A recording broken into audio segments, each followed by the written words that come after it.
Monsieur le vice-président, la CNDH prend note du rapport oral du rapporteur spécial sur le Burundi. En matière de protection et de promotion des droits de l'homme, la CNDH du Burundi salue les efforts fournis dans le cadre de mise en œuvre du programme conjoint des droits de l'homme au Burundi, qui réunit l'État du Burundi, la CNDH, ONU Droits de l'homme et les agences du système des Nations Unies au Burundi. Sur le plan socio-économique, la CNDH note qu'elle est actuellement bonne sur l'ensemble du territoire burundais et salue les efforts du gouvernement dans la poursuite des réformes entreprises dans le cadre de la stabilisation macroéconomique. Tributaire de cette situation décrite, la situation des droits de l'homme au Burundi s'améliore progressivement. Sur le plan politique, la CNDH prend note de la déclaration commune de 32 partis politiques signée le 15 mai 2026, à travers laquelle il s'engage à œuvrer en faveur d'un processus électoral transparent, démocratique et pacifique en perspective de l'élection présidentielle prévue en mai 2027. La CNDH encourage aux parties prenantes la poursuite du dialogue inclusif et constructif.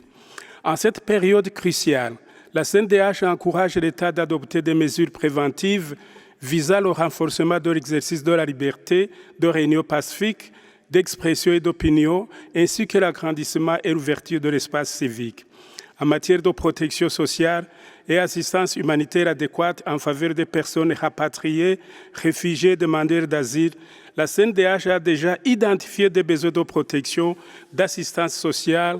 et humanitaire auxquels font face ces catégories. La CNDH a en effet pris le gouvernement d'adopter davantage de mesures visant l'inclusion dans des programmes de protection sociale et de résilience en faveur de ces populations vulnérables.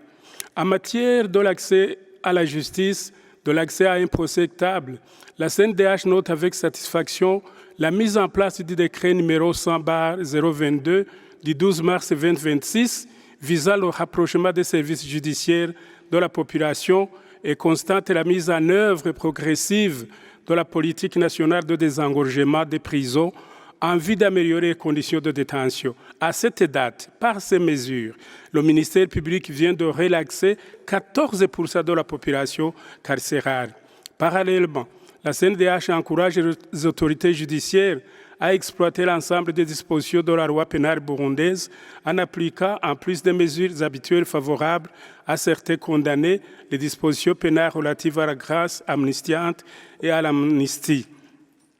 La CNDH encourage le gouvernement à adopter davantage des mesures visant à l'autonomisation de la femme, la lutte contre le chômage des jeunes, qui constitue une masse laborieuse pour le développement du pays et le renforcement de la protection des droits de l'enfant.